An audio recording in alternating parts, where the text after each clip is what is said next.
On a toujours pensé qu'ils étaient des rivaux éternels, n'est-ce pas? Et pourtant, aujourd'hui, les deux plus grands noms de la tech, Apple et Google, s'unissent dans une alliance qui pourrait bien tout changer. Allez, on décortique ensemble cette annonce qui fait trembler toute l'industrie. Apple contre Google. C'est la rivalité qui a défini l'ère du smartphone. Deux philosophies, deux mondes, en compétition permanente. Et voilà que ces deux géants s'allient. C'est un retournement de situation absolument spectaculaire. Et attention, ce ne sont pas mes mots, hein, c'est ce que disent les experts du secteur.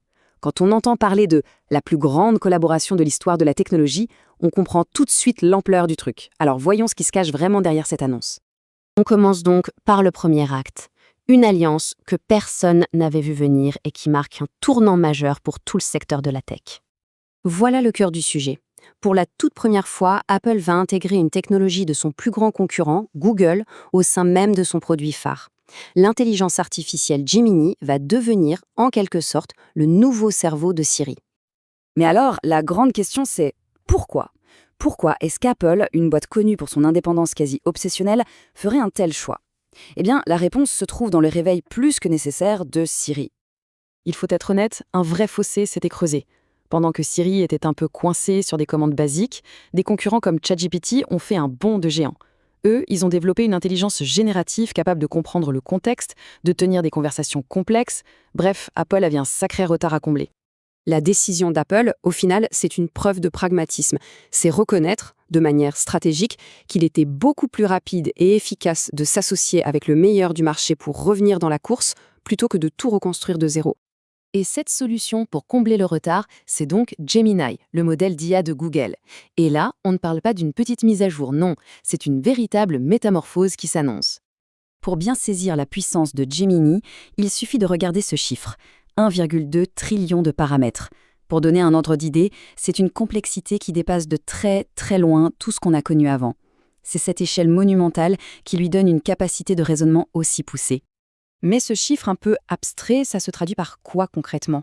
Eh bien avec Gemini, Siri ne va plus se contenter d'exécuter. Il va pouvoir penser, résumer un article, préparer un brouillon d'email et même aider à planifier des tâches vraiment complexes.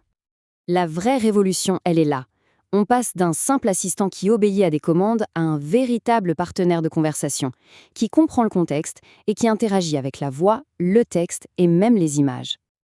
Ok, tout ça c'est génial, mais cette collaboration avec Google soulève immédiatement une question fondamentale, le défi majeur pour Apple. Qu'en est-il de la confidentialité des données? C'est la question que tout le monde se pose. Comment Apple, qui a fait de la protection de la vie privée son argument numéro 1, peut garantir la sécurité des données tout en utilisant une technologie Google? C'est le paradoxe. La réponse d'Apple est purement technologique. Ça s'appelle le Private Cloud Compute, ou PCC. Pour faire simple, c'est un système où les requêtes sont traitées sur les serveurs sécurisés d'Apple, créant une sorte de boîte noire qui isole complètement les données des systèmes de Google. Concrètement, comment ça marche? La requête part de l'iPhone.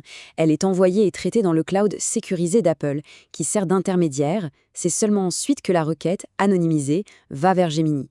La réponse revient à l'utilisateur sans que les données personnelles n'aient jamais été directement exposées au serveur de Google. C'est une approche hybride, plutôt maligne.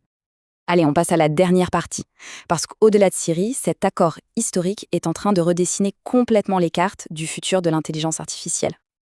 En fait, ce partenariat crée un précédent énorme. Il montre que dans la course à l'IA, les vieilles frontières entre concurrents s'effacent. L'IA devient un jeu de plateforme, où la meilleure stratégie n'est plus de tout faire soi-même, mais de savoir intégrer les meilleures technologies peu importe d'où elles viennent. Et alors, c'est pour quand tout ça?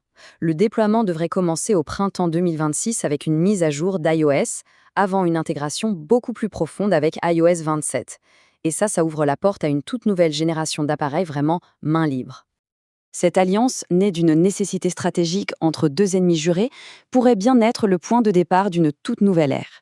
La question qui reste en suspens est donc celle-ci: est-on à l'aube d'une redéfinition complète de notre relation avec la technologie?